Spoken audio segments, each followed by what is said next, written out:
Hello friends, welcome to the HFY Ode, where we bring you new science fiction stories, a new world, a new adventure. And yes, there is no robotic or AI voices here, only real human voices with real human touch. So let's start this journey, and please subscribe my channel if you like the stories and press the bell icon for the latest updates. Let's have a story. Okay. They didn't come with fire. That's the thing nobody talks about anymore, how quiet it was. How ordinary the morning felt right up until it didn't. I was standing in my kitchen in Oslo making coffee the way I always did, the slow drip kind, the kind my ex-wife used to say was a waste of time when instant existed. I had the radio going. The Norwegian morning news.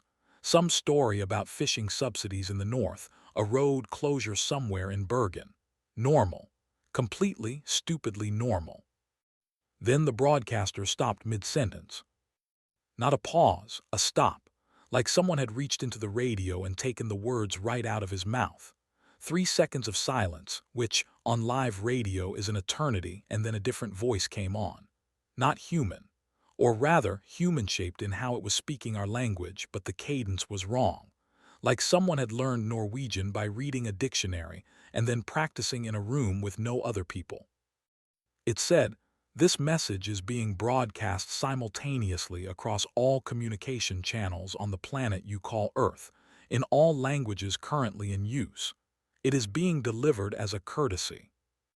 I remember putting down my coffee mug very slowly. Courtesy. That word, I've thought about it 1,000 times since. The choice of that specific word, a courtesy, like an eviction notice slipped under your door the morning of, like a 2-week resignation letter handed to a man who's already clearing out his desk. The voice continued. It identified its source as the Vorath Dominion, a name none of us had ever heard, a name that would become the most repeated word on Earth for the next decade. It described itself as the governing authority of a stellar empire spanning what it called the Sagittarius cluster, which our astronomers would later calculate covered roughly 400 light-years of the galaxy's inner arm. 400 light-years. And then it said the thing. The thing that stopped every single human being on the planet mid-step, mid-bite, mid-breath. The planet designated Earth, catalogued as Dominion Resource Zone 7 Gamma 9, has been scheduled for primary stage resource extraction commencing in 1 standard decade, equivalent to 10 of your planet's orbital cycles. All biological inhabitants are encouraged to vacate the premises before extraction operations begin. Failure to vacate will result in incidental casualties, for which the Vorath Dominion assumes no responsibility. This message will repeat. And it repeated. 17 times, in every language, including 3 that linguists had previously believed were dead. My name is Eric Haverson. I was 34 years old when the message came. I was a structural engineer, which meant I spent my days thinking about load-bearing walls and stress tolerances, and the unglamorous question of what holds things up when everything around them is falling. In the years that followed, that training would turn out to be useful in ways I never expected. But that morning I was just a man standing in his kitchen in socks, listening to an alien government tell us our home had a checkout time. I called my mother first. She lived 2 streets away. She'd already heard it. She'd been watching the television when every channel cut to the same broadcast. She was crying, not the kind of crying people do in movies, dramatic and heaving, but the small, quiet kind. The kind that happens when something is too large to fully feel. I told her to come over. She said she'd already put on her coat. By the time she arrived, my phone had 14 missed calls. Outside, a neighbor, old Bergstrom, 60 years old, retired fisherman, the kind of man who hadn't showed emotion publicly since his wife's funeral, was standing in the street in his pajamas, looking up at the sky. Just looking. Like the message might have left a mark up there. Some visible scratch on the atmosphere. He wasn't alone. Down the block, more people were stepping outside. Not running, not screaming, just stepping out, the way you do when there's a strange smell in the house and you need to check if it's coming from outside too. The sky was perfectly clear, pale winter blue, no ships, no fire, no visible sign of anything at all. That was somehow the worst part.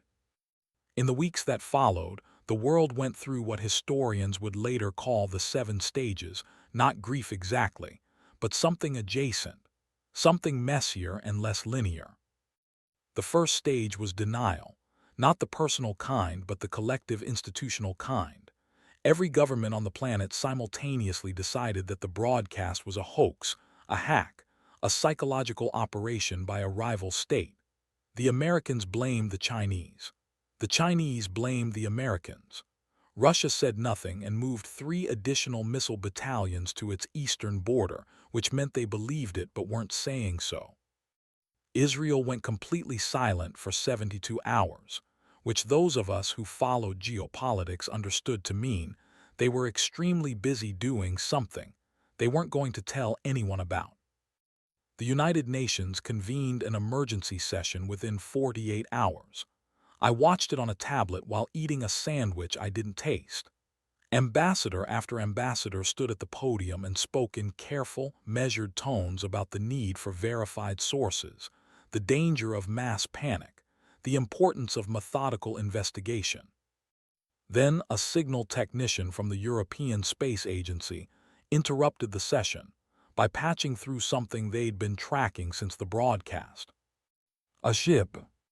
Not in orbit, not approaching, just present, sitting in a stable position approximately 40,000 kilometers above the equator, which put it just beyond the moon's orbital path.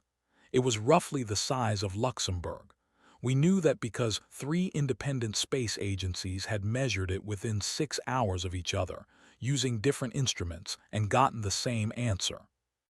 Luxembourg floating in space. One of the ambassadors, I think it was the Brazilian one, sat down very heavily in his chair and didn't get up for a long time. Stage 2 was anger, which was both more and less useful than it sounds. There were protests, enormous ones. People in cities across the world poured into the streets holding signs that said things like "Earth is not for sale" and "We will not leave," and some that were significantly less polite. In some cities, things got broken. In others, people simply stood together and shouted at the sky until their voices gave out, which I understand, even if it didn't accomplish much.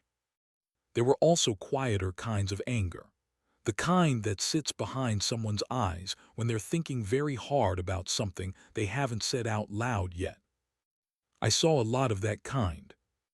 The political rhetoric shifted fast.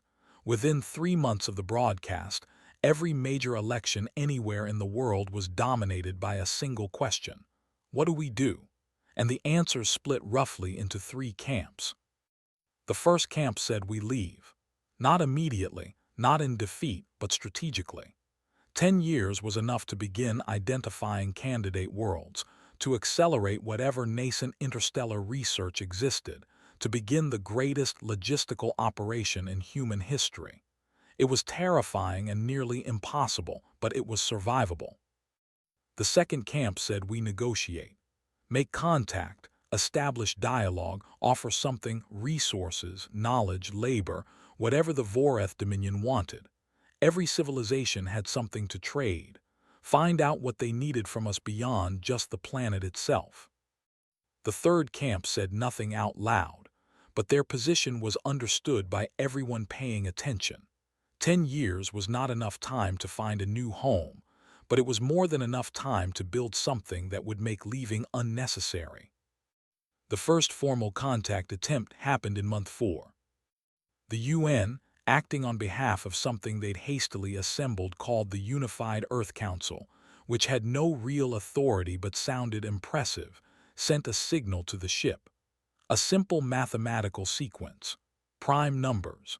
The oldest hello in the theoretical contact playbook. The ship responded within 6 minutes. Not with mathematics, with a form.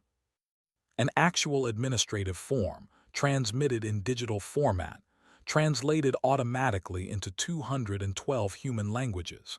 It was titled, Voreth Dominion Resource Zone Vacancy Claim Biological Entity Relocation Assistance Application, Form 7G, Revision 14.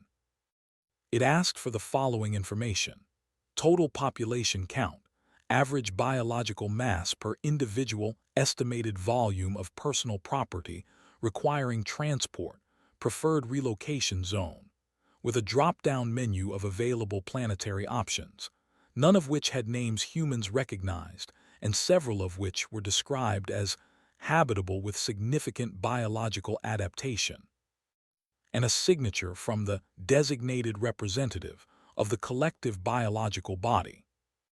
There was a field at the bottom that said, "Note, relocation assistance is a discretionary service and is not guaranteed. Processing time for applications is typically 2 to 3 Dominion administrative cycles, approximately 40-60 of your orbital years. Early vacancy is encouraged to avoid incidental extraction casualties. Processing time of 40 to 60 years. For an application, we'd need to submit before the 10-year deadline." The form was distributed across the internet within hours. People read it, read it again. Then came the third stage, that particular kind of stunned, electric rage that doesn't express itself as shouting but as cold, very focused thinking. I remember reading it at my desk, and then sitting very still for a long time. Then I opened a new project file and started making calculations. I wasn't the only one. By month 6, the covert programs had begun. I say covert, but that's not quite right either. It wasn't secret in the traditional sense. There were no black budgets hidden in line items, no unmarked facilities in the desert. It was more that nobody officially announced it, and nobody officially asked about it, and everyone involved simply agreed through unspoken consensus to get on with it. The first thing the engineers needed was data. Specifically, what were we dealing with? The ship above the equator had been transmitting administrative communications, but no technical specifications, nothing about weapons or shields or propulsion. We were essentially trying to figure out the strength of a lock by looking at the door. A team from MIT and 3 European technical universities developed a passive sensor array, 17 linked ground-based telescope systems that weren't technically looking at the ship, but were very aggressively not looking at everything around it, which gave them a detailed electromagnetic profile. The results were shared through encrypted academic journals in the kind of dry, technical language that most people's eyes slide over. But if you knew what to read, it said, "The ship's hull is generating a sustained energy field consistent with distributed mass cancellation. The propulsion signature suggests something in the exotic matter family, and the weapons arrays we've identified, and we've identified several, are operating on principles we don't currently have a framework to describe." Translation: they were very, very far ahead of us. Nobody who read that report panicked. That surprised me the first time I thought about it. You'd expect panic, but I think by that point, people in the relevant fields had already moved past the question of how far ahead and started asking a different question. How do we close the gap? I got recruited in month 8. Not dramatically. There was no black car outside my building, no suited stranger with a folder. A colleague of mine, a woman named Dr. Ingrid Sorensen, who I'd worked with on a North Sea platform project, and who I knew was quietly brilliant in the particular way that doesn't announce itself, called me and asked if I wanted to consult on a new infrastructure contract. "What kind of infrastructure?" I asked. There was a pause. "Underground," she said, "very large, very deep." I said yes.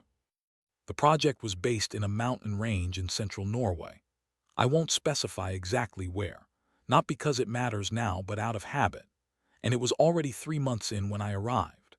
The facility was being built inside a natural granite formation that had been quietly acquired by a shell company 6 layers deep that ultimately traced back to a consortium of Nordic governments who were themselves coordinating with 7 other national groups. When I went through the security briefing, which was thorough to the point of tedium, I asked the briefing officer what we were officially calling the program. He looked at me the way people look at you when the question reveals exactly how new you are. "We call it the Infrastructure Renewal Initiative," he said, "for the paperwork. And unofficially," he smiled just slightly, "unofficially, Dr. Haverson, we call it staying." The facility was extraordinary. I don't say that as flattery. I say it because, as someone who had spent 15 years working on structures, bridges, platforms, high-rises, what I saw in those tunnels genuinely stopped me in my tracks the first time I walked in. It was 4 kilometers deep into solid granite. The main chamber was large enough to fit a mid-sized stadium, and it was only one of 11 such chambers connected by shafts wide enough to drive 2 trucks side by side. The ventilation system alone was an engineering achievement I would have been proud to put my name on before all of this started. But the contents, that's what made it something else entirely. The first chamber was what they were calling the forge, a manufacturing space fitted with equipment I recognized and equipment I decidedly did not. The familiar stuff was advanced: plasma cutters, precision lathes, CNC fabrication systems at a scale I'd never seen in civilian industry. The unfamiliar stuff was based on research that had apparently been classified for decades across multiple governments and was only now being consolidated and applied. A physicist named Dr. Yusuf Kohn, a Malian-French theorist who'd spent the previous 12 years at CERN before being quietly redirected here, walked me through some of it on my first day. He had the energy of a man who'd been told Christmas was coming early. "The mass cancellation field the Voreth ship is using," he said, walking fast because he always walked fast, "it's not magic, it's applied physics. The theory has existed in academic literature for 30 years. We simply never had the energy budget to test it practically." "And now we do," I asked. "Now we have incentive," he said, which was technically a non-answer but felt accurate. He showed me a prototype the team had been running for 6 weeks. A disc of dense alloy, roughly the mass of a small car, suspended 3 centimeters above a platform, completely still, drawing power from a source he described only as novel. It wasn't floating. Floating implies buoyancy, something acting against gravity. This was different. The disc wasn't fighting gravity, it was ignoring it. I stood there for a long time looking at it. "How many of these facilities exist?" I asked. Yusuf glanced at me. "Ones I know about, 14. The ones I suspect exist but haven't been told about," he shrugged. "At least double that." By the end of the first year, something strange had happened to the world above. Not bad strange, or not entirely. It was more like, imagine you've been in a waiting room for a very long time, the fluorescent light kind, waiting for news you expect to be terrible. And then someone walks in and says, "You have 10 years." And somehow having a number, having a specific horizon, that clarifies things. The economy didn't collapse, which everyone expected. It restructured. Fast and chaotically and not without pain, but it restructured. Industries that had no relevance to the new situation contracted. Industries that did expanded at a rate that would have seemed impossible 6 months earlier. The relocation faction, the people genuinely arguing for finding a new world and leaving, gained momentum early. The UN's newly formed Office of Planetary Transition published a working document in month 14 outlining what they call the ARC Protocol, a staged evacuation plan that would, over 9 years, relocate approximately 40% of Earth's human population to candidate worlds identified through an accelerated deep space survey. 40%, which meant 60% stayed. The document was careful not to say what happened to the 60%. It talked about voluntary relocation incentives and priority boarding frameworks and resource allocation based on skills assessment. But anyone reading it carefully understood what it meant. Not everyone was going. That single fact, quiet, bureaucratic, devastating, did more for the weapons program than any speech or manifesto ever could. There was a meeting in month 16 that I wasn't officially part of, but heard about in enough detail from enough sources that I'm confident in what I'm about to say. It happened in Geneva, not at the UN building, at a private conference facility rented for the occasion.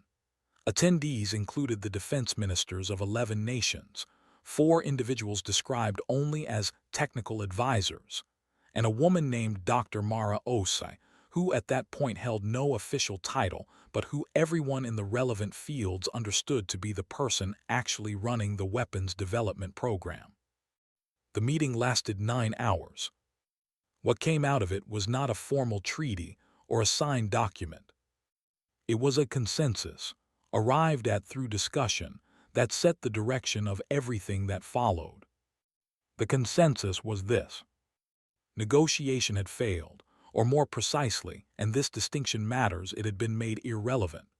The one additional communication the Voreth Dominion had sent in month 12 in response to the UN's formal request for dialogue had been another form.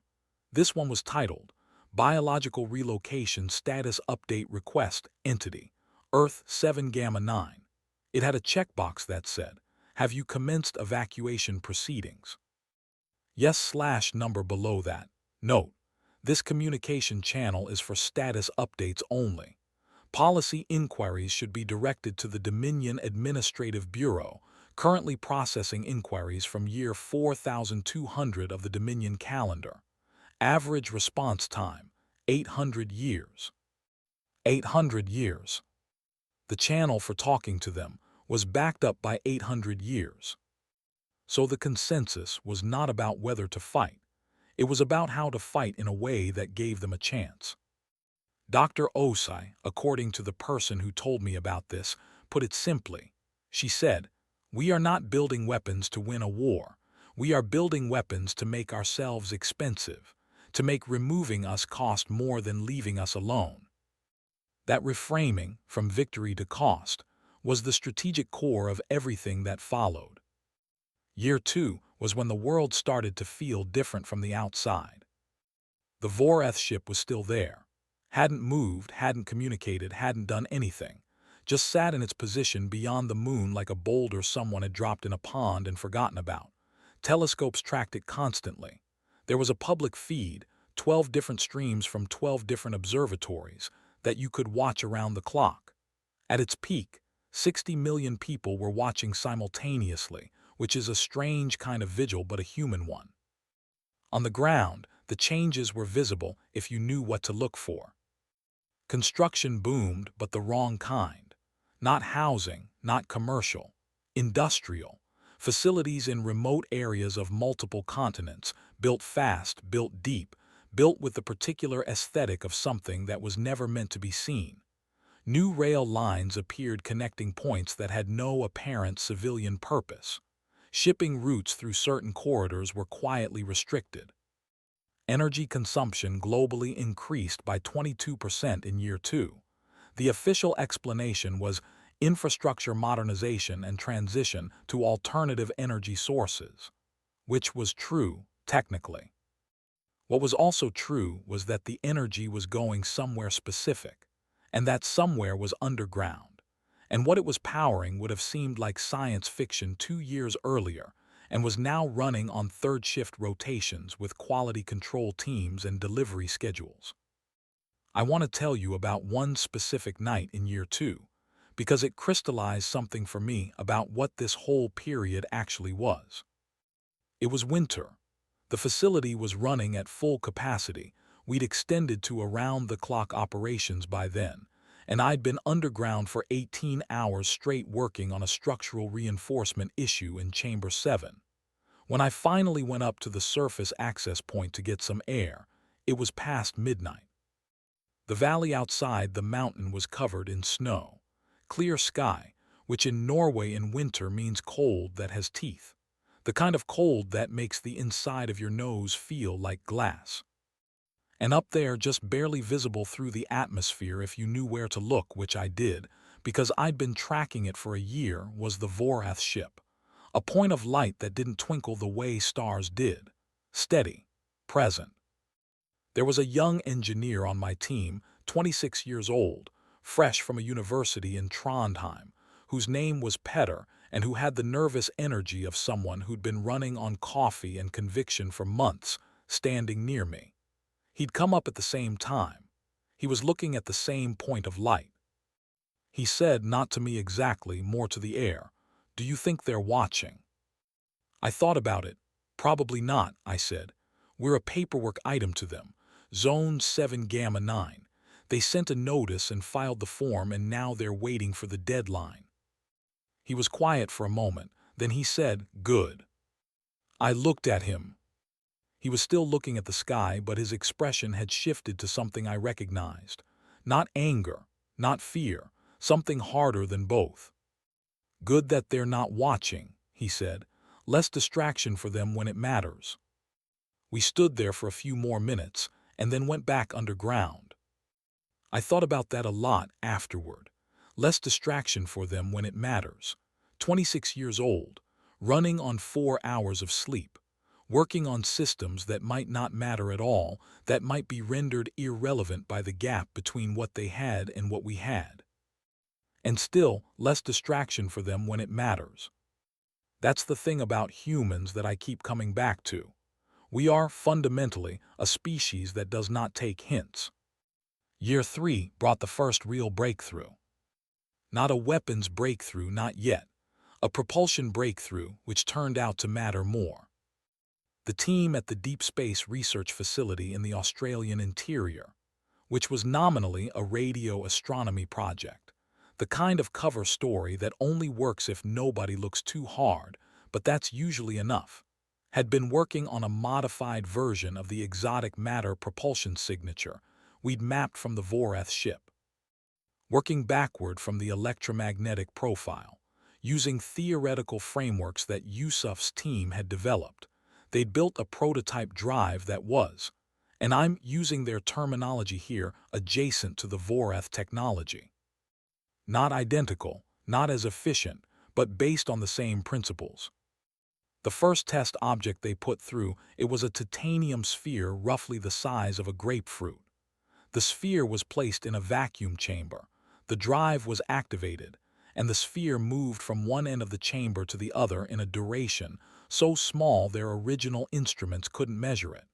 They had to recalibrate. The second test used better instruments. The result was a velocity that, if sustained, would have gotten the grapefruit from Earth to Mars in approximately 11 minutes. The paper describing this result was not published. It was encrypted, physically printed on 4 copies, and those 4 copies were hand-delivered to 4 different people in 4 different countries, none of whom were told about the others. But in the facilities, the information moved the way important information always moves, through closed communities of people working toward the same thing. Informally, in hallways, in fragments, in the excited shorthand of people who understand what they're hearing. I heard about it from Ingrid, who heard about it from someone she didn't name, 3 weeks after the test. We were in the facility canteen. She put down her fork, leaned across the table, and said very quietly, "They got a grapefruit to Mars in 11 minutes. I stared at her. "Titanium sphere," she said, "but you understand what I'm saying." I understood.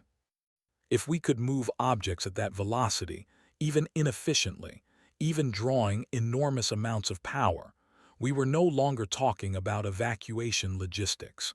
We were talking about something else. We were talking about being able to hit back. The Voreth ship sent another communication in year 3, month 4. It was, as before, administrative.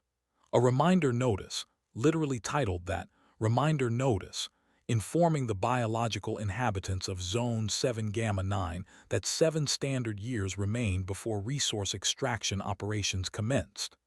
It included, attached, an updated version of the relocation assistance form, now with an additional field asking for current evacuation progress percentage. The UN, through the Unified Earth Council, submitted a formal response through the designated channel.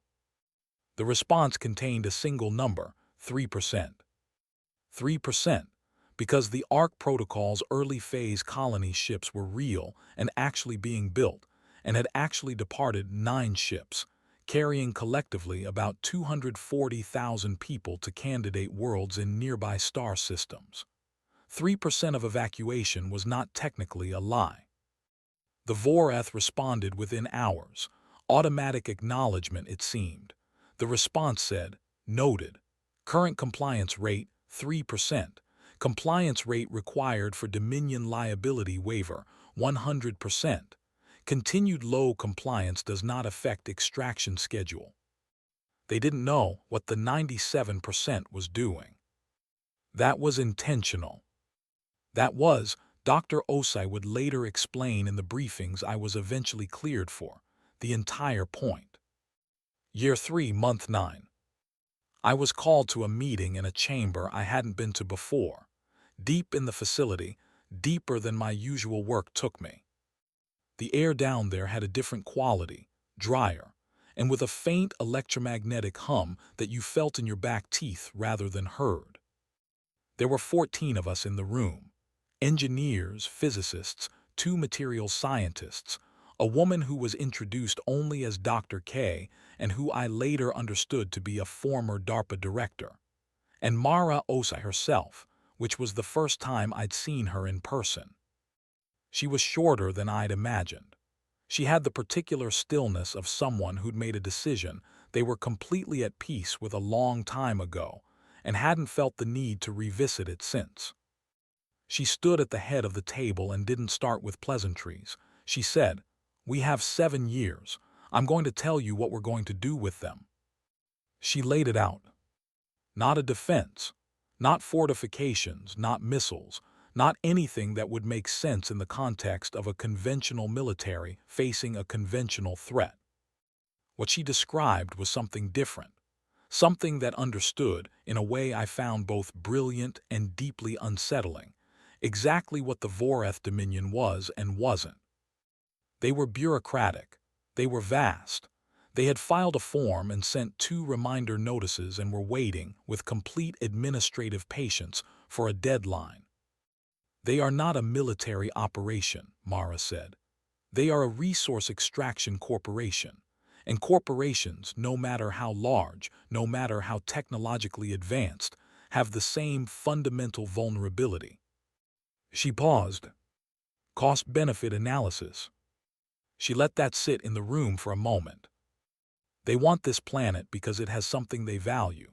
We don't know exactly what, probably multiple things. The resource survey reports mentioned mineral concentrations, atmospheric composition, and biosphere yield, which is a phrase I find personally disturbing. What we know is that they have assigned a value to extracting those resources, and they have on their end an expected cost. She walked to the display screen, pulled up a number. This is our estimate of their expected cost of extraction, expressed in terms of Dominion operational units, their equivalent of currency or labor value. We derived this from the administrative communications using a conversion framework our economists built. The number was large. "This," she said, pulling up a second number, "is our estimate of the threshold at which extraction becomes unprofitable." The second number was smaller than the first. "Our goal is not to destroy the Voreth Dominion. Our goal is to make Zone 7 Gamma 9 cost more than the second number. We are not fighting a war. We are negotiating a price, with weapons." I have spent a lot of time thinking about that framing, and the more I thought about it, the more I understood why it was right. You don't negotiate with a bureaucracy by shouting at it.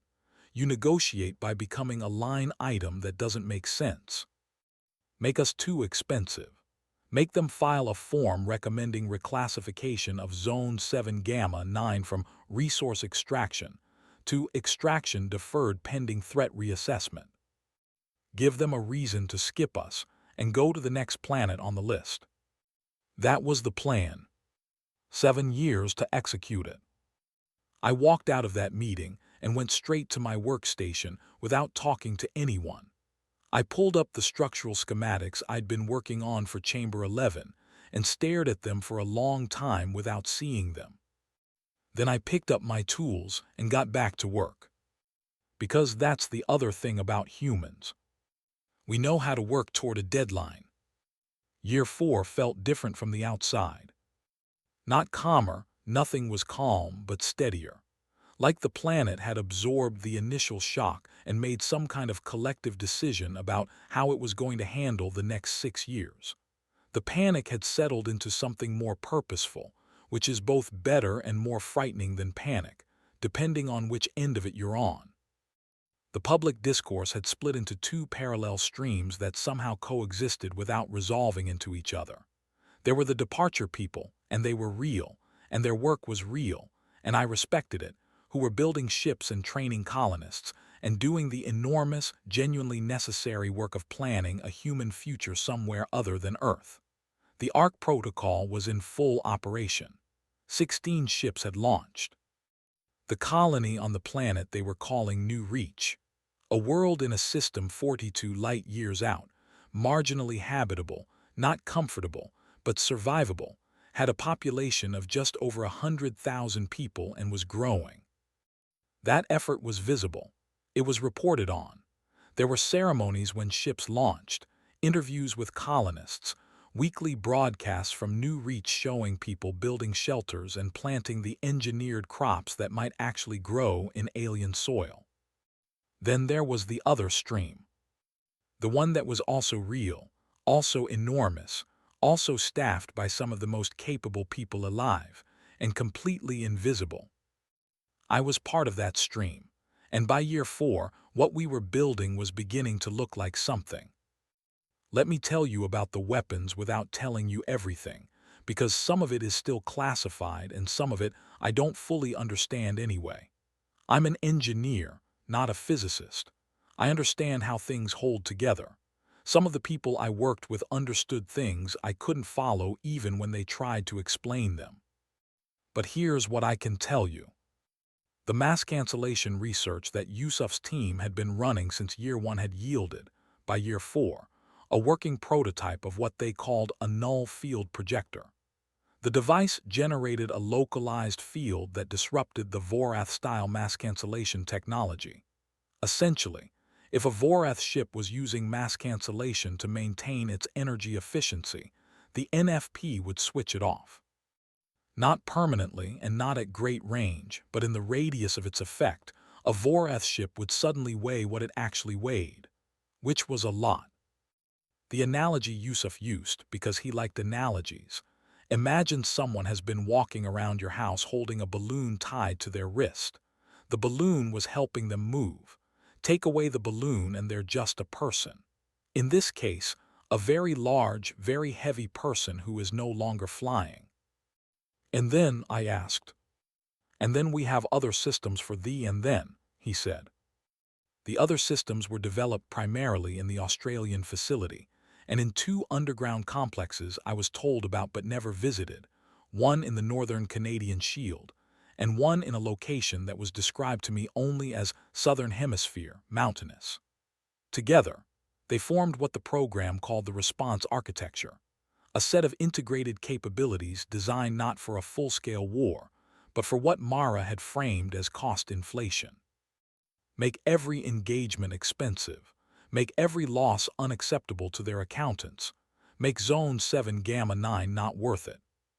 The response architecture had 3 tiers. The first tier was detection, an early warning network built from both ground-based and orbital sensors, using the electromagnetic signature we'd mapped from the Vorath ship above the equator to identify similar signatures at enormous distances. By year 4, this network could detect a Vorath-type ship within approximately 8 light hours. That gave us warning time. Not a lot, but some. The second tier was denial. The NFP systems deployed in hardened underground installations on 6 continents. In deployment, they could create overlapping null fields covering roughly 40% of Earth's near-orbital space, which meant any ship coming in for close approach operations would enter contested space the moment it crossed the inner boundary. The third tier was response, and this was the part that required the propulsion breakthrough the Australian team had achieved in year 3. By year 4, they had scaled the drive technology from a titanium grapefruit to a projectile the approximate mass of a city bus. These were not missiles in any conventional sense. They were kinetic delivery systems running on the exotic matter drive principle, capable of achieving velocities that made the energy content of the impact catastrophically, almost inconceivably large. Yusuf called them needles. I asked why. Because when you use a sledgehammer, the person you're hitting knows you're angry, he said. A needle goes in quiet. The damage is the point, not the statement. The needles were built and stored in sealed vertical shafts, 48 of them across 6 sites, each one requiring 2 independent authorization codes and a physical key to activate. The shafts were oriented to allow launch in any direction through the upper atmosphere. By mid-year 4, 23 of the 48 were complete. I want to be honest about something. The work was extraordinary, and the people doing it were extraordinary, and there were moments, working late, looking at something we'd built that genuinely should not have been possible given where we started, when I felt something close to exhilaration. But it was never fully clean. There was always something underneath it. Because we were building weapons to use on beings that had, technically, given us 10 years' notice, that had sent forms, that had offered, in their bureaucratic and deeply impersonal way, a relocation option. They hadn't come in guns blazing. They had treated us the way a demolition company treats a building that needs to come down, with process, with notice, with the administrative appearance of concern. They hadn't asked if we wanted to leave. They had assumed we would because every other species they'd encountered presumably had, or hadn't survived. I don't know which. But there were nights when I sat with that thought and couldn't quite get comfortable with it. I talked to Ingrid about it once. She was quiet for a while, the way she was when she was actually thinking rather than just pausing. She said, "You know what keeps me from losing sleep over it?" "What?" "The 60%. I didn't say anything.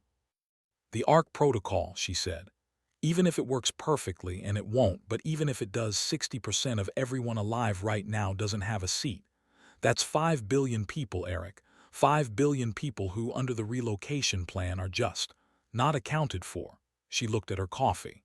"So I think about that when I'm working. I think what I'm building is for them, not for the ones who got seats, for the ones who didn't." I thought about that for a long time. I still think about it. Year 4, month 6. New communication from the Vorath ship. This one was different, not a form, not a reminder notice.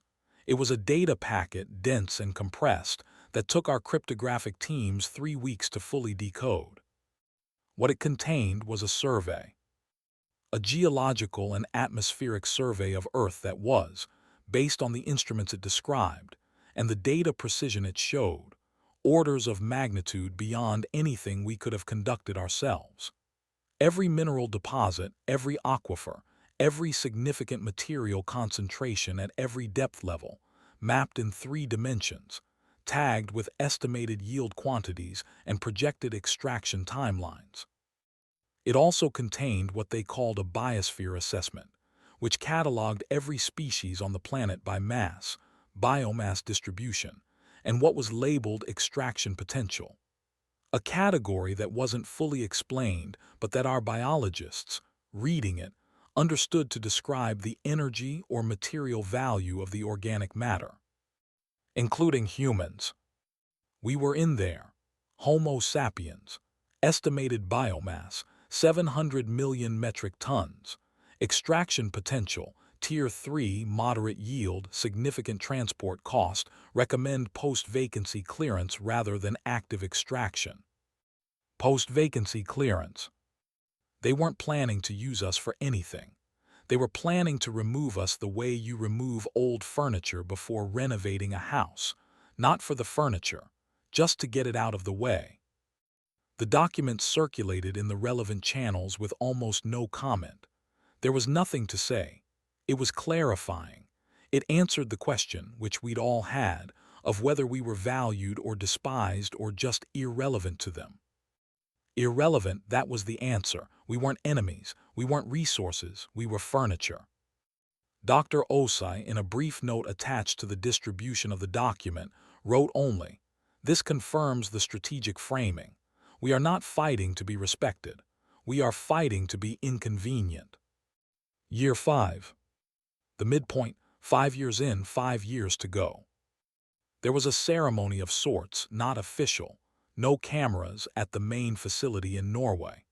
It was informal, a gathering in the large canteen, people with their coffee and their tired faces, and a brief address from the facility director, a taciturn Finnish engineer named Korhonen, who normally communicated in technical shorthand and had never been known to make speeches.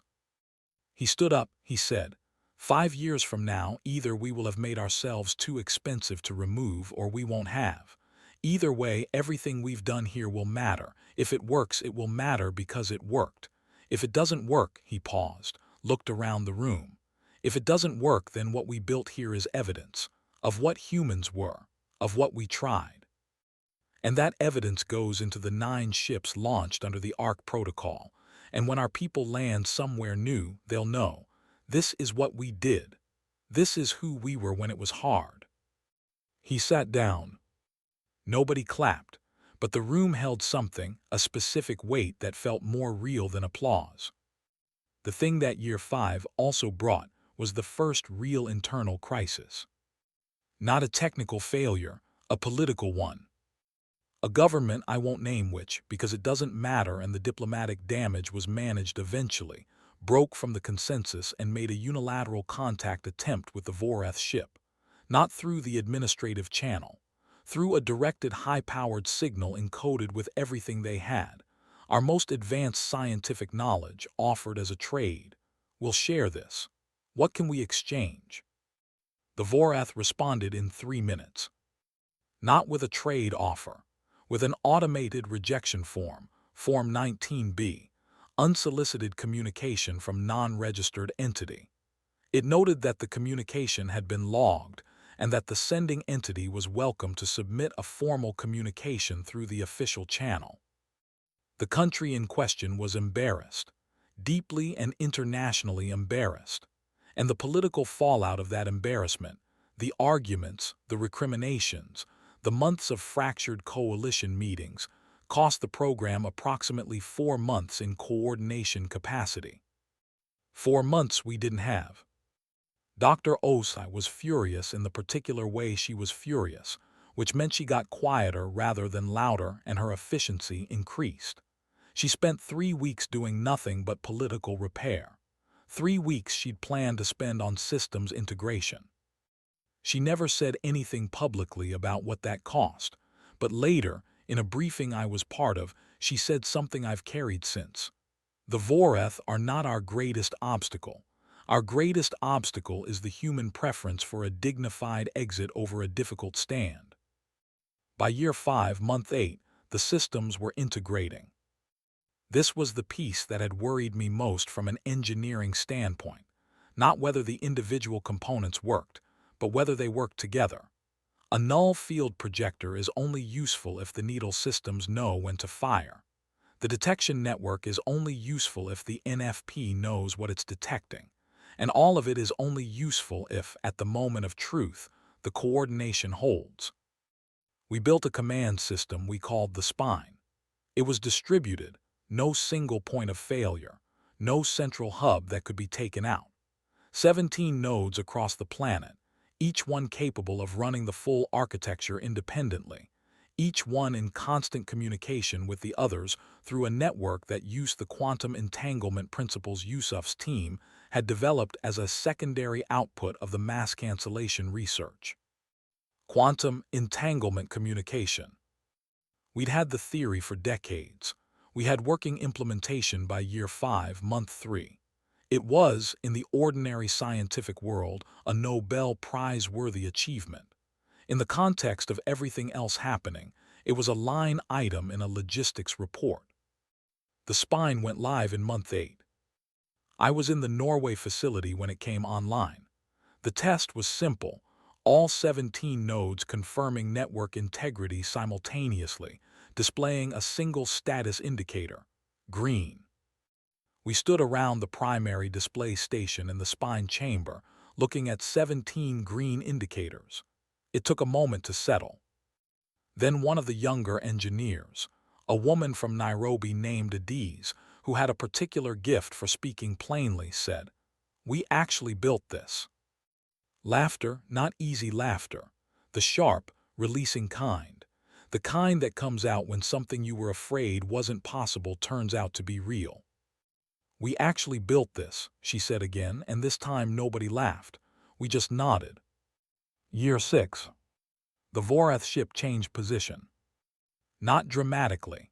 40,000 kilometers to the northeast of its original position, still in stable orbit, still beyond the moon. But it moved. First time in 6 years. The detection network flagged it within seconds. The spine registered the change. All 17 nodes lit up with the same alert. For 48 hours, every person in the program was at their station. Nothing else happened. The ship moved, stabilized, and went back to whatever it was doing. But the message, if it was a message, had been received. "We can move whenever we want. Your deadline is counting down. Are you ready?" Mara called a full coordination call. All 17 nodes, every facility director on the same secure channel. She said, "They moved, that's fine. They moved, which means they have drive capability, which we already knew. It also means they felt some need to demonstrate it, which they haven't done in 6 years. That's new behavior, and new behavior from a bureaucratic entity that has been operating on autopilot for 6 years means something changed on their end." She paused. "I don't know what, but I want all environmental sensor systems focused on that ship for the next 30 days. Every signature, every emission, every fluctuation. I want to know if they've added personnel, changed power outputs, reconfigured any surface arrays." We watched. What we found over those 30 days was subtle. Very subtle, the kind of thing that would have been invisible to us in year 1, and was only detectable now because of the sensor sophistication the program had developed. The ship's power signature had increased. Not dramatically, maybe 12% above baseline, but consistently. Yusuf looked at the data for 2 days before he gave his interpretation. "They're warming up," he said. "Warming up. Extraction equipment, like a factory coming online after a long standby." He took off his glasses, rubbed his eyes. "They're not warming it up to use it. Not yet, but they're confirming readiness, which you do when you have about 4 years to go and you want to make sure everything still works." 4 years. We had 4 years. The remaining needles were completed in year 6, month 4. All 48 online, ready. We'd never tested them at full scale. Testing a kinetic system built on exotic matter propulsion at full scale would have been detectable from 40 light years in every direction. We'd tested the drives. We'd tested the payload integration. We'd run every simulation available to us. But we'd never fired one. That bothered me. Structurally, professionally, in the part of my brain that builds things and needs to know they'll hold. I raised it with Mara directly, in one of the quarterly reviews. She said, "If we fire one and it works, they know we have it. If we fire one and it doesn't work, we've told them we tried and failed." She looked at me with that particular stillness. "Either way, we lose the only advantage we have, which is that they think we're furniture." I understood. I didn't like it, but I understood. Year 6 also brought the hardest thing. Not technically, humanly.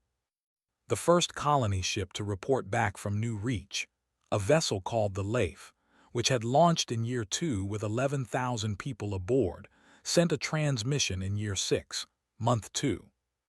It had arrived. The colony was surviving. The engineered crops were growing. The shelters had held through the first winter season, which was brutal by Earth standards but within the biological tolerance range. There were 14 berths on the ship during the voyage. Everyone born in those berths was now, technically, the first generation of humans who had never been to Earth.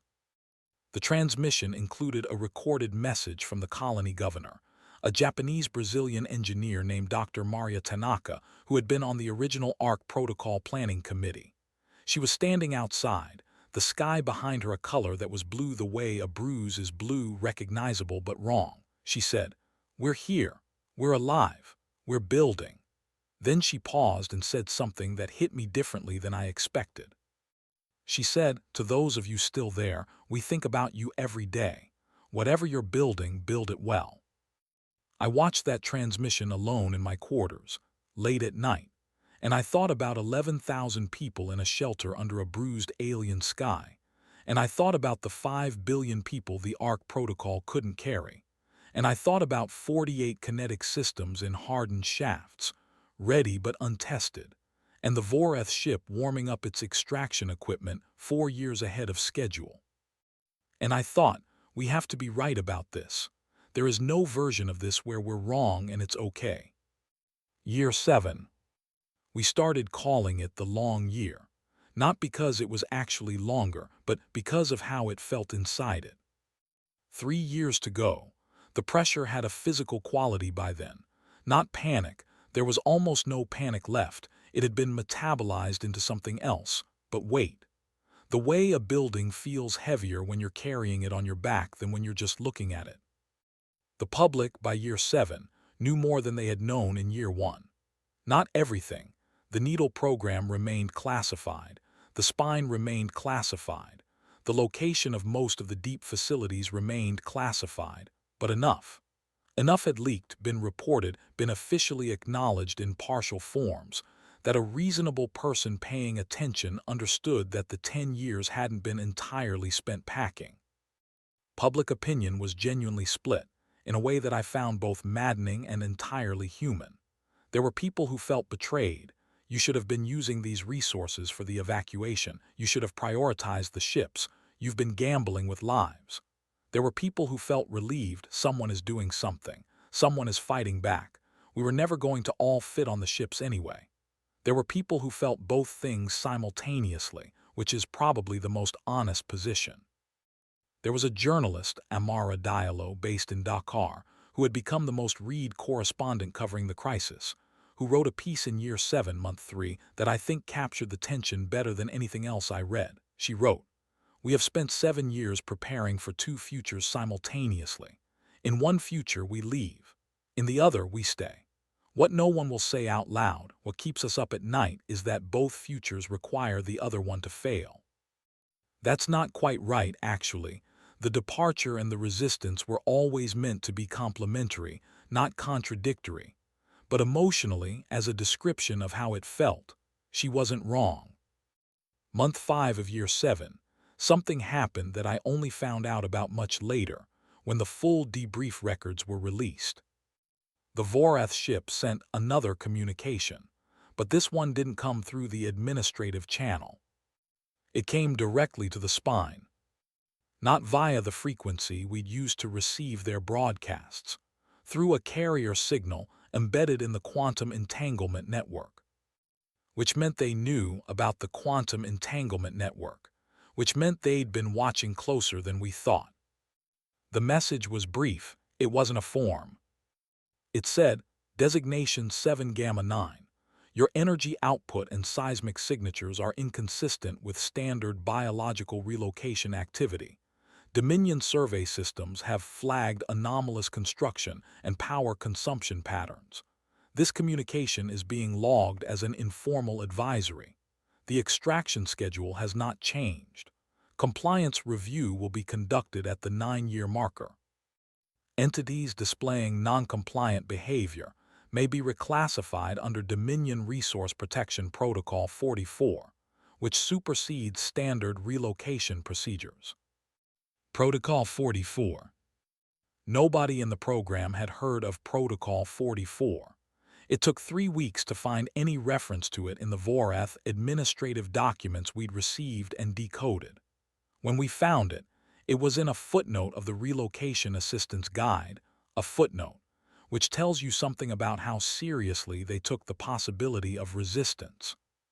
Protocol 44 read, in cases where biological entities of a resource zone are determined to present active interference with extraction operations, standard relocation notice is superseded. Reclassification under P44 authorizes preemptive clearance operations at Dominion discretion, without the standard warning period. Preemptive clearance without warning. They were telling us, we know what you're doing, and if you keep doing it, we don't wait for the deadline. The message went to Mara at 3 a.m. her time. She read it, from what I heard, sitting at her kitchen table in a sweater drinking tea, completely still for about 4 minutes. Then she sent a single message to all facility directors. Accelerate all remaining Phase 3 integration. Deadline is no longer 9 years. Treat it as 3. We moved to a 24-hour-a-day, 7-day operation. Sleep schedules were formally abolished and then informally reinstated because people stopped functioning without sleep, and we needed people to function. 3 years, but treated as 3 because they might move early. Here is what I remember most about Year 7, Month 7. A morning meeting, unremarkable beginning, coffee. Status reports, Ingrid going through a materials assessment in that precise way she had. Then Yusuf came in late, which he never did. He set down his tablet in the middle of the table, in the middle of Ingrid's presentation, which was also something he never did. On the tablet, a data readout from the detection network, the Voreth ship's power signature. It had increased by 40%. Not 12% like the previous bump, 40%. They're not warming up anymore, he said. They're running. The room was quiet. 3 years to go, someone said. On their schedule, Yusuf said. On ours based on this power curve, I estimate active operations could begin in as little as 14 months, possibly less. 14 months. We had 48 needles and a spine and a null field network and a detection system that could see them coming 8 light towers out. We had things that would have been science fiction 9 years earlier. And we had 14 months. Maybe. Or we had 3 years. Or we had something in between. We didn't know. That uncertainty, sitting there in the morning light, Ingrid's materials report forgotten, the power readout glowing on Yusuf's tablet, that was what Year 7, Month 7 felt like. A held breath. A door that might open any second, or in 3 years or never. And 48 needles pointed at the sky, waiting to find out. Year 8. The spine received 3 more communications from the Voreth ship in Year 8. Each one was less formal than the last. The third one was in a format our analysts had never seen, not standard Dominion administrative language, but something rawer, which they described as operational communication, the kind sent between workers rather than from administration to subjects. It said, translated, 7 Gamma 9 biosphere activity, elevated, recommend pre-clearance assessment, confirm extraction timeline adjustment. They were talking to each other, about us, and we were reading it. The response, which came from a different signal source further away, which our analysts placed as potentially another Dominion vessel somewhere in the outer solar system, said, timeline adjustment pending budget review. Current cost projections for 7 Gamma 9 extraction, elevated due to subsurface construction. Request interference assessment. Subsurface construction, they detected the facilities. Elevated cost projections. That was the phrase Mara had been working toward for 8 years. She wasn't satisfied, elevated wasn't the same as unprofitable, but it was movement. The number was moving in the right direction. The budget review communication was the most significant thing we'd intercepted. It meant that somewhere in the Vorath Dominion's administrative structure, a decision about Zone 7 Gamma 9 was being made not on a military or strategic basis, but on a financial one. Someone was running numbers, comparing the expected yield of Earth's resources against the revised expected cost of extraction, given that the furniture had apparently been doing something unexpected with its time. We had pushed the cost up, not enough, not yet. But we'd moved the needle, so to speak. I want to tell you about Petter. You remember Petter, the young engineer from Trondheim who'd stood outside with me in the snow in year 2, looking up at the Vorath ship and saying less distraction for them when it matters. He'd stayed on the program. Of course he had. He was the kind of person who didn't leave things unfinished. By year 8, he was leading one of the NFP deployment teams, which was complicated work requiring both deep technical knowledge and the physical endurance to work in confined underground conditions for extended periods. He was good at it. Very good. In month 4 of year 8, his team was completing the installation of the final NFP node in what was essentially a narrow vertical shaft in the granite beneath a fjord in western Norway. The installation required a 6-person team working at the bottom of a 200-meter shaft in cold, wet conditions with equipment that weighed more than it should have and a timeline that had been revised twice. They finished at 3 a.m. on a Wednesday. I happened to be in the facility when they came up. Petter was last out of the shaft because he always checked the work before leaving. He was soaked, dirty, looked like he hadn't slept in 30 hours, which he probably hadn't. He submitted his completion report on his tablet while standing in the decontamination area, not even waiting to get dry. I asked him how it went. He looked up. His eyes had that particular quality I'd seen in a lot of people over the years, not exhaustion exactly, but the look of someone operating very close to their limits and finding, to their own surprise, that the limits were further out than they'd thought. He said, "The last node is in." He said it like it was just a fact, which it was, but it was also the fact that meant the entire NFP network was now complete, all coverage zones activated, the full architecture operational. I didn't say anything for a moment. Then I said, "Get some sleep." He actually laughed. "Yeah," he said, "after I send the activation confirmation." He sent the confirmation first. That was Petter. That was all of them, really. Year 8, month 9. We intercepted a budget authorization. From the secondary Vorath signal source, the vessel our analysts had located somewhere in the outer solar system, to the ship above Earth. An authorization for what was labeled extraction commencement assessment and timeline finalization, which our analysts interpreted as the budget review was complete. They had made a decision. We didn't know what the decision was.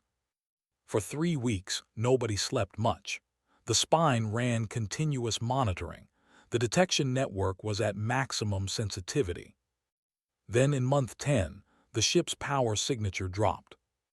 Not dramatically, not to standby, but down by about 8% from the peak it had reached in year 7. Yusuf looked at the data for a day. Then he said, "They didn't authorize early extraction." "How do you know?" "Because if they'd authorized it, the power would be going up, not down. This is I'd call it a pause. They've decided not to go early. Whether that's because the cost projections spooked them, or because the budget review just takes time, or for some reason we don't understand, they've decided not to go early." We had the scheduled timeline back. 2 more years. 2 years to make the cost projection worse, to push the number past the threshold. 2 years to make furniture too expensive to move. Year 9. Last year. The world felt like a held breath stretched across 12 months. The ARC protocol had launched 26 ships by this point.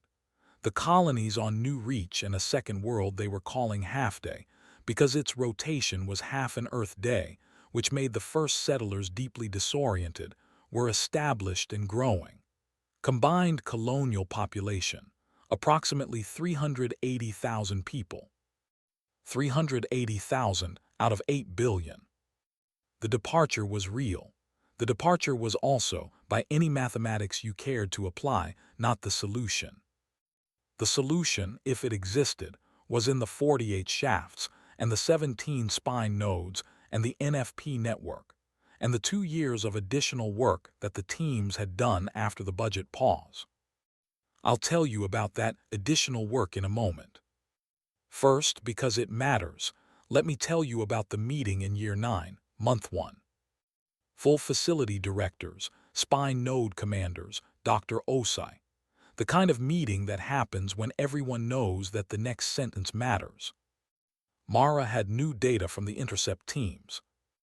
The budget review she'd been tracking since Year 8 had produced a documented outcome, finally decoded from a dense administrative packet the ship had transmitted in month 11 of Year 8. The document was 40 pages of Dominion financial assessment language that had taken 6 weeks to fully parse. The relevant passage, when it was finally translated to something humans could read, said, "Revised cost assessment for 7-gamma-9 extraction, substantially elevated above initial survey projections. Revision factors include uncharted subsurface infrastructure of significant scale, anomalous energy signature consistent with active defensive capability, and estimated engagement cost for biological resistance, categorized under standard resistance protocol of 2.4 times initial clearance projection. Current cost-benefit ratio for 7-gamma-9 extraction, 0.73. 0.73.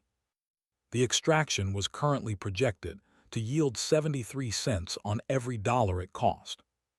The unprofitability threshold was 0.85. Anything below that, under Dominion accounting standards, required executive authorization for continuation, which typically meant delays measured in decades. We were at 0.73. We needed to be below 0.85, and we were already at 0.73. We were already below the threshold.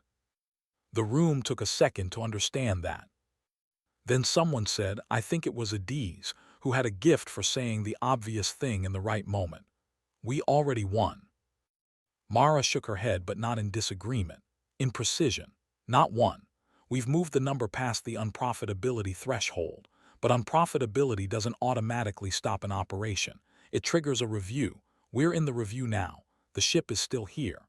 The deadline is still in 11 months. And if the review recommends continuation regardless, for strategic reasons, for precedent-setting reasons, for any reason, then 0.73 doesn't save us. The room sat with that. So what do we do? Someone asked. Mara looked around the room. We spend the next 11 months making 0.73 look optimistic, she said. We make the real number look so bad that no executive in any bureaucracy anywhere in the galaxy is going to authorize proceeding. She paused. We have 11 months. Let's give them a number they can't approve. That's Year 9. That's where we were going. Here's something nobody tells you about the end of a crisis. It doesn't feel like the end. It feels like another Tuesday. Or it does right up until it doesn't. And the moment it stops feeling like Tuesday, it becomes something that no word in any language is quite adequate for. We were in month 3 of Year 9. 8 months to the deadline. 8 months to the end of the 10 years, to whatever the Voreth Dominion's extraction operations looked like when they finally began, to all the different answers this could have. The additional work that Mara had ordered after the budget pause, the work of pushing 0.73 to something worse, had been running at full intensity for over a year. What it produced, in those final months, was something we were calling the Quill system, because Yusuf named things and Yusuf liked names that sounded deceptively small. The Quill system was built on a discovery that had come, of all places, from the NFP research. The null field projectors worked by generating a resonance pattern in the mass cancellation field, essentially creating interference that destabilized the field's integrity. What Yusuf's team discovered in month 6 of year 8 was that if you applied that resonance pattern not as a continuous field, but as a precisely timed pulse, the interference didn't just disrupt the target field. It cascaded. Like a tuning fork held against a wine glass. The right frequency, the right moment, and the glass doesn't just vibrate, it shatters. The mass cancellation field on the Voreth ship above us, the field that was, in effect, the ship's entire energy management system, had a resonance frequency. We found it. Not through any single dramatic experiment, but through 9 years of passive observation and increasingly precise measurement, culminating in a modeling effort by a team in the Canadian Shield facility that ran for 14 months on computing hardware we'd had to build specifically for the purpose, because existing systems didn't have the processing architecture for the calculations involved. The frequency. One specific value, a number I'm not going to write down here, not because it's classified in the traditional sense anymore, but because the implication of it existing is enough. If a quill system pulse hit the ship above us at that frequency, delivered with enough energy, at the right moment, the ship's mass cancellation field would cascade. The cascade would propagate through every system drawing on that field for energy management, which was, as best we could determine, all of them. The ship would not explode. It would not be destroyed. It would simply stop. Every system drawing power from the mass cancellation architecture, which appeared to include everything from weapons to propulsion to life support, would switch off simultaneously. The ship would become a very large, very heavy object sitting in near-Earth orbit with no power. We called this state cold. We had no idea how long recovery from cold would take, or whether it was reversible, or what the crew would do while it was happening. We didn't know enough about the interior of the ship or the biology of the Voreth to assess crew survival in that scenario. What we knew was that a cold ship was an operationally useless ship, and an operationally useless ship could not conduct extraction operations. And the cost projection for an operation that resulted in your ship going cold on the first engagement. That number would not be 0.73. That number would require a new category. The quill system required energy. A lot of it. More than the NFP network, more than the needle drives, more than anything else we'd built. The pulse needed to be delivered with enough intensity to overcome the ship's field stability margin, which our models calculated was substantial. Where do you get that much energy? You build a different kind of power plant. The Energy Research Team, a group that had been working in quiet parallel to the weapons team since year 4, mostly out of a facility in Iceland that exploited both the geothermal resources and the cover story of advanced renewable energy development, had been working on a directed energy collection system that was, in simple terms, a very large lens for electromagnetic radiation. Not sunlight in any conventional sense. The system collected and focused energy from the Earth's own magnetosphere, the vast electromagnetic field generated by the planet's liquid iron core, concentrating and converting it through a series of superconducting relay stages into a coherent directed pulse. The magnetosphere contains orders of magnitude more energy than any civilization has ever deliberately harnessed. Most of it is too diffuse to use. The Iceland system wasn't trying to use most of it. It was trying to borrow a very precise amount, for a very short time, and focus it into a single pulse through a kilometer-scale antenna array buried under the island's basalt layer. When they completed the system in year 8, month 4, they ran a calibration test at 0.001% of intended output. The test created a localized aurora visible from mainland Europe in broad daylight. The Norwegian and Danish meteorological services received 1,400 calls that morning. The official statement referenced unusual solar activity. Nobody was fooled, but nobody pressed it, because by year 8, nobody was pressing very hard on any of the things that were obviously being managed in the background. We had a collective understanding, unspoken, informal, imperfect, that some things needed to be left alone to get done. At full output, the Iceland system could deliver the Quill pulse with a margin of approximately 300% above the threshold needed to cold the Voreth ship. 300%, because Yusuf, when he designed the output specification, had said, "If we're doing this, we're doing it once. We are not doing it twice." Month 6 of year 9. The spine received a new communication from the Voreth ship, not from the outer system vessel, from the ship itself. Different format from anything we'd seen, not administrative, not operational, something our analysts spent a week trying to categorize before one of them said, "I think this is a question." The communication, translated and parsed, read approximately, "Biological entities of 7 Gamma 9. Dominion survey indicates infrastructure development significantly beyond relocation requirements. Query, nature of construction.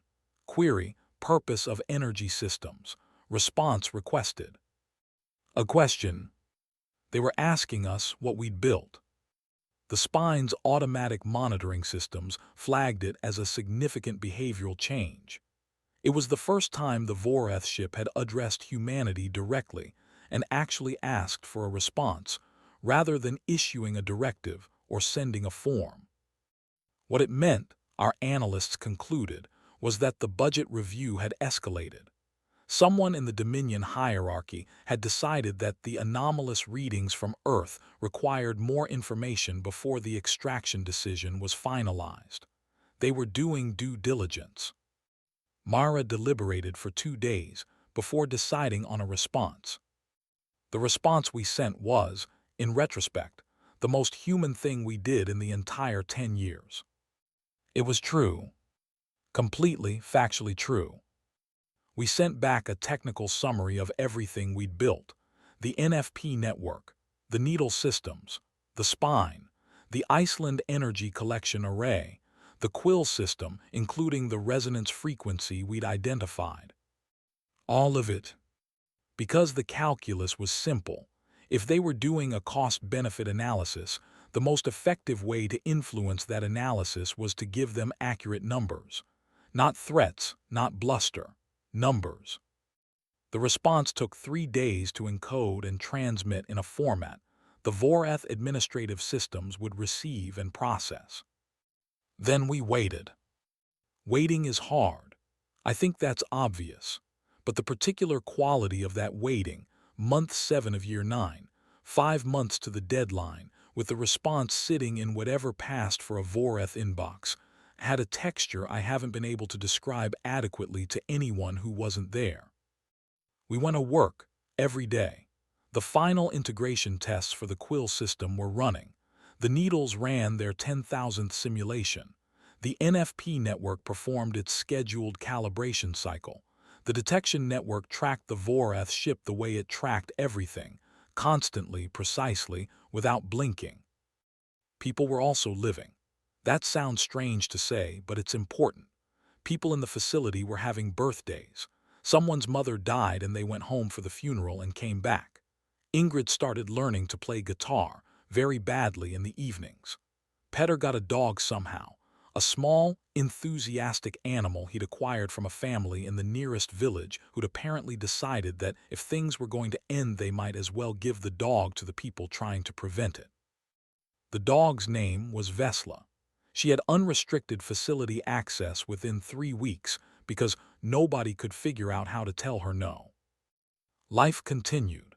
It does that, even when you're waiting to find out if you've successfully argued with an alien empire that you're too expensive to remove. The response came in month 8, year 9. 57 days before the scheduled deadline. It came through the administrative channel, not the spine, not the direct signal, back to the official format, which felt in itself like information.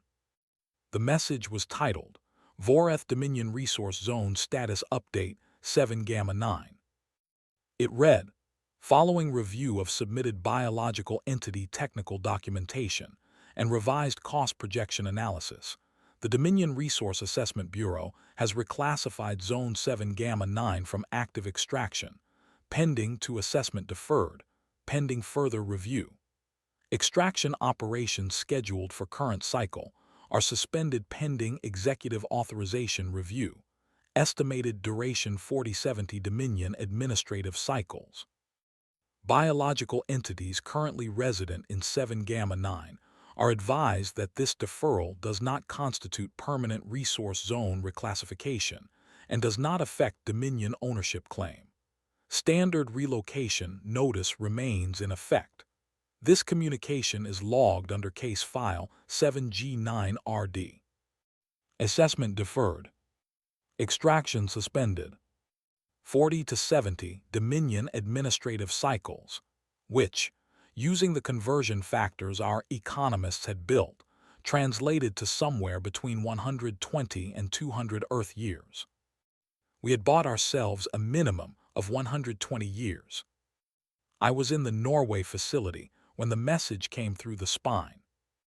It was 6:47 a.m.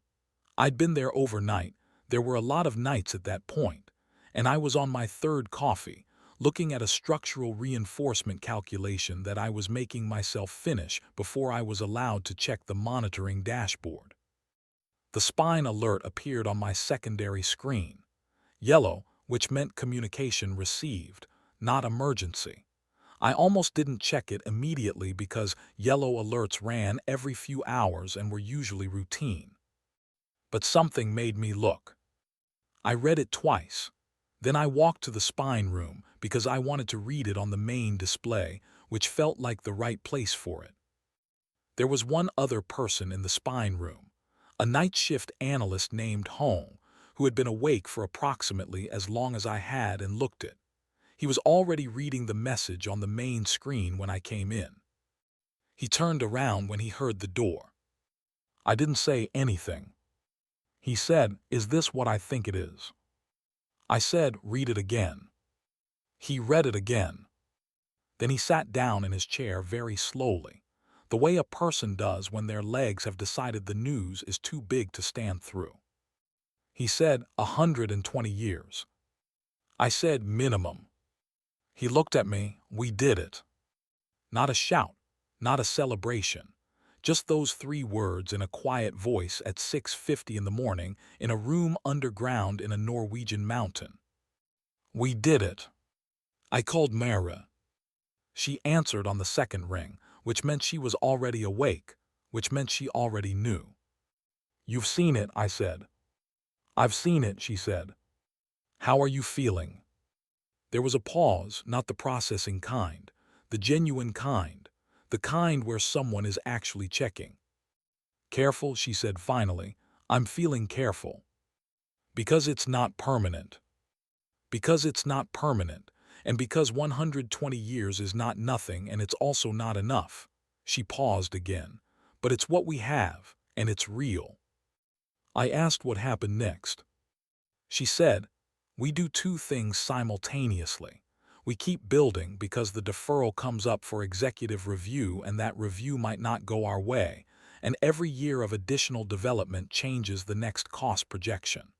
And we start the conversation about 120 years, what we do with it, how we use the time, what we become. What do we become? I asked. That, she said, is a question for the next 120 years. The announcement was made publicly 3 days later. Not the full story, not the needles, not the quill system, not the resonance frequency. Those stayed classified because they were still needed. The announcement was that the Voreth Dominion had deferred extraction operations on Earth indefinitely pending further review, and that this was a result of 10 years of strategic defensive development and cost analysis engagement.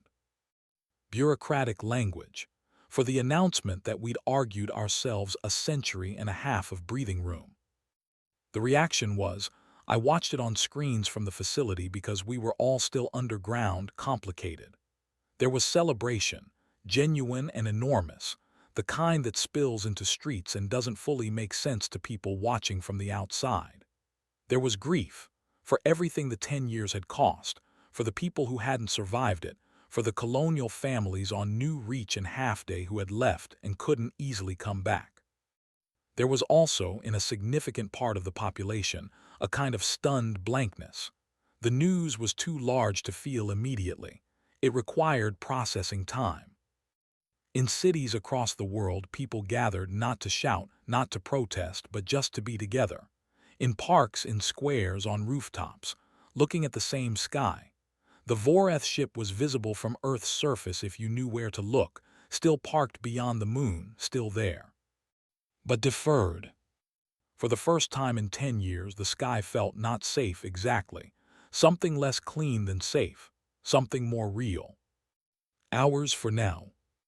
On the day of the announcement, something happened in the facility that I never heard reported anywhere else, and I want to put it on record because it deserves to be. Petter, who had led the final NFP installation team, and who had spent more hours in cold, wet underground shafts over the previous 8 years than any 3 other people combined, came to find me in my workstation. He didn't say anything when he arrived. He just stood there. I looked up.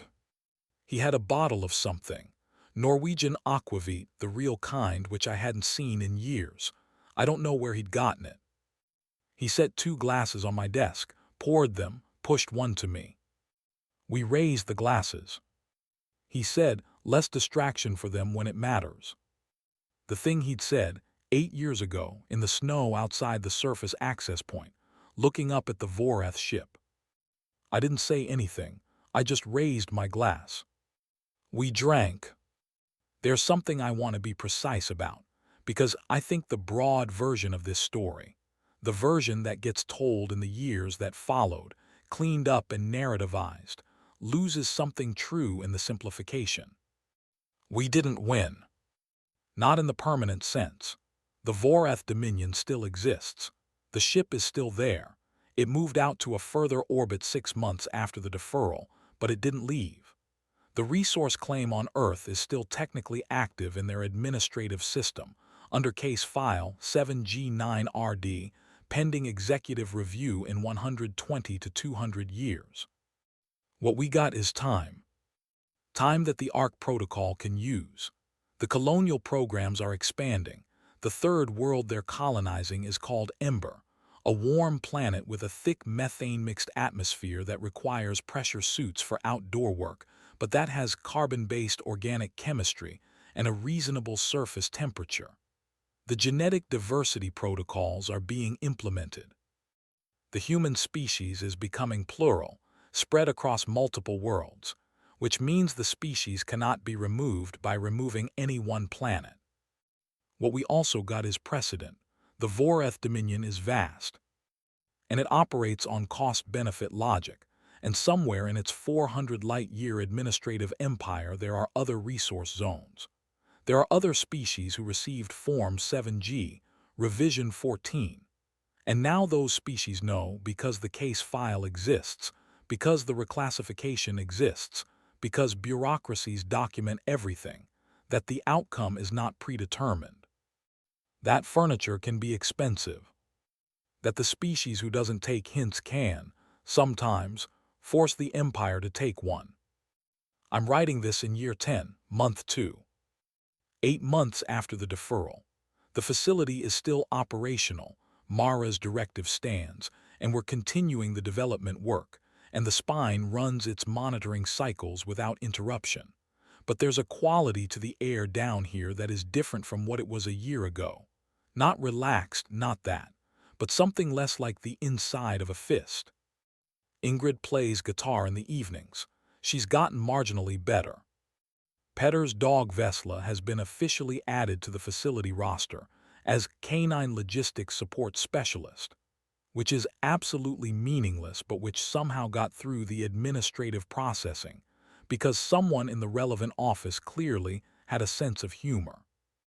Yusuf is writing a paper, not classified, academic, on the exotic matter propulsion principles the Australian facility developed, The science that came out of 9 years of building things we needed.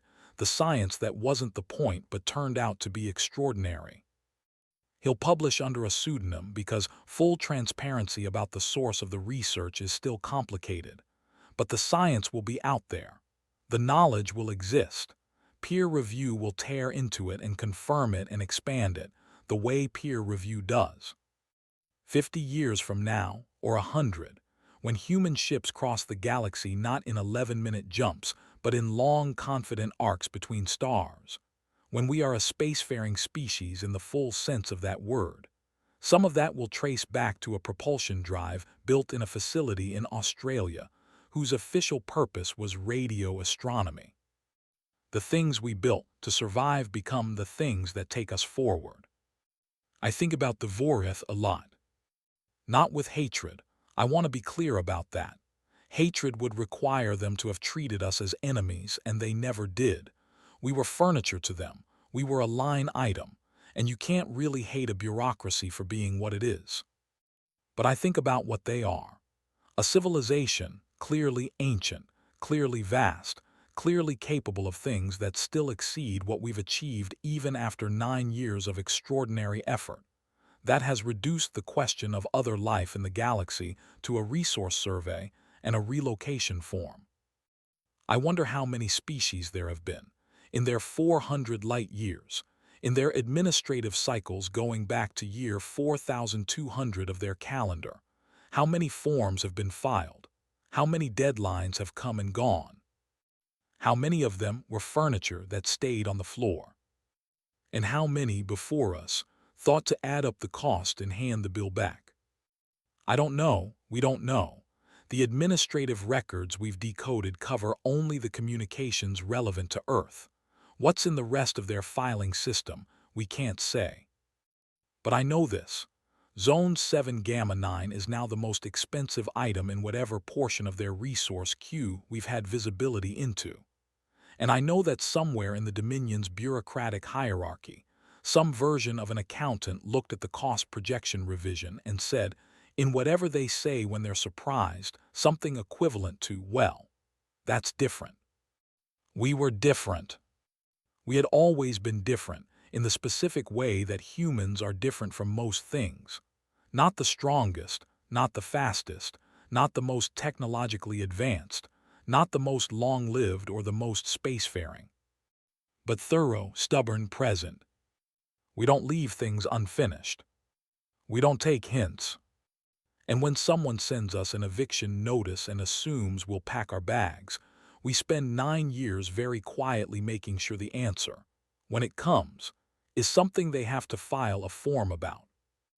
In year 10, month 3, 7 months after the deferral, I went outside for the first time in a while. Not a quick air break at the surface access point. Outside properly, drove to the coast, parked the car, walked down to where the fjord opened into the ocean, that specific Norwegian coastline that looks like the world hasn't quite decided what it wants to be yet, all rock and water and cold light. I stood there for a long time. The sky was that specific winter blue I remembered from 10 years ago. The morning the message came. The fishing subsidies broadcast, the wrong voice on the radio, the mug I set down very slowly. 10 years. I looked up, couldn't see the ship from here. It had moved further out past the detection range of the naked eye. But I knew where it was, knew it from a decade of checking. Still there, but deferred. Pending further review, estimated 4070 administrative cycles. 120 years. 120 years to become something the next review couldn't recommend touching. To build the ships, settle the worlds, spread the species across enough stars that the question of one planet becomes, gradually, painfully, over generations, a question that was worth asking once but isn't worth asking anymore. 120 years to make ourselves native to the galaxy, rather than just to one small world at the edge of a spiral arm. I stood at the edge of that fjord, and the water was cold and gray and the wind had teeth, and I thought about Petter saying less distraction for them when it matters, And Mara saying we are not fighting to be respected, we are fighting to be inconvenient, and Ingrid saying the 60%, and Adiz saying we actually built this. And Yusuf, on the very first day, walking fast through the forge chamber toward a disk of dense alloy floating 3 centimeters off a platform, saying, "Now we have incentive." We had incentive. We had 9 years.